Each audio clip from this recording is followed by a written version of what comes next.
nakikita na akong umiikot. So wait lang natin mga koys. Ayun mga koys, nandito na pala si Lato-Lato. Magandang araw mga koys. Ngayong araw nga pala na to, mag-aabang tayo para sa special training. Nagsakay tayo ng 2 kalapate. At ito na nga, mapapansin nyo dito na nag-aabang na ako kahit wala pang oras o wala pang time release ng mga ibon natin. So ayun nga mga koys, good morning sa inyo. So ngayong araw na to mga koys, ngayon yung special training ng club natin. So nagkaroon ng sprint race yung club natin ng South.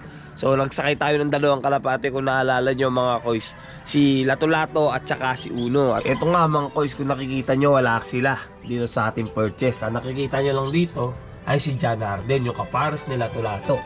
Ayan, yun din yung mga ibon natin. So ihintayin natin yung mga ibon natin ngayon. So maaga pa naman, wala pang release ng club, pero maghihintay tayo ngayon mga koys kung anong oras ipapakawalan yung mga ibon natin. So ayan nga, katatapos ko lang nga maglinis dito sa loft natin. Kung nakikita nyo, yan, yan, malinis na yung loft natin. Nakabukas na din yung trapdoor, maayos na din yung landing board. Kaya abangan na natin yung mga ibon natin. So tara. Dito nga mga koys, mapapansin nyo na bumaba na ako. So malapit na kasing pumasok ako sa trabaho. Pero huwag kayong mag-alala mga koys, mag-aabang para sa atin ay si Loop Girl Bunak at saka si Baby Kelsey. Kaya pasok Baby Kelsey at Loop Girl Bunak. So ayun nga mga koys, na-release na nga yung mga ibon natin ng 7:19 AM. So ayan, yung oras dito sa atin is 7:25 na. So abang-abang na tayo dito sa location natin mga koys. Syempre meron tayong kasamang mag-aabang. Yan si Baby Kelsey. So ayan mga koys, abangan na.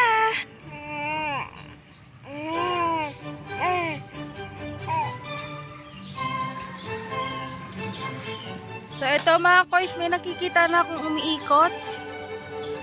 So wait lang natin mga koys.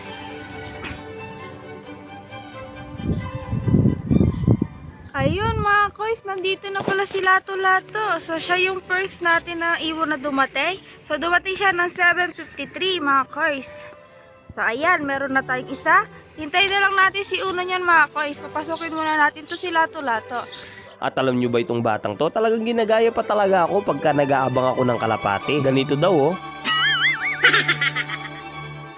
So ayan mga koys, nakapasok na nga si Lato-Lato. So hintayin naman natin si Uno. Yan, nagsibaba yung mga YB. Kala nila mga koys, ipapakainin na natin sila. So ayan, hintayin naman natin si Uno. So medyo maaraw na dito sa atin mga koys. So ayan, nakakasilaw na dito pero wala pa si Uno. Hintayin natin si Uno mga koys dahil siya nanggaling na siya doon. Pero nauna pa si Lato sa kanya mga koys.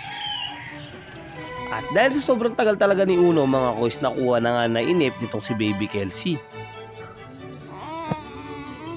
Time check natin mga koys is mag-aalas 10 na ng umaga. Wala pa rin dito si Uno. So ayan, check natin mga koys. Walang Uno na dumating mga koys, kaya pakainin na muna natin itong mga YB natin at saka si Lato. 2,000 years later. Okay mga koys, time check is alas 4 na nga ng hapon. Ngayon pa lang dumating to. Yan.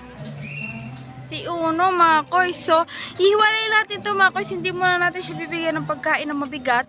Bibigyan muna natin siya ng pagkain yung malambot mga koys. Nasabi ko tuloy mabigat. Imbis na matigas yung nasabi ko mga koys, mabigat na yung nasabi ko. So, ayan mga koys. Pakainin muna natin to. Hiningal ako umakyat kasi koys. Inaakyat ko ito. Ganito kataas mga koys. So, ayan mga koys. Pakainin ko muna yung mga YB natin. Ayan. Lumipad sila. At ito na nga mga koys, medyo gabi na nga. So ito na yung update natin dito kay Uno. So ito, hindi pa niya ata inubos yung patoka niya. Yan o, mailap. Yan, meron pa siya natira dito. Yan, labas na natin to. So nilagay namin muna siya dito pansamantala dahil nga na late yung ibon natin na si Uno.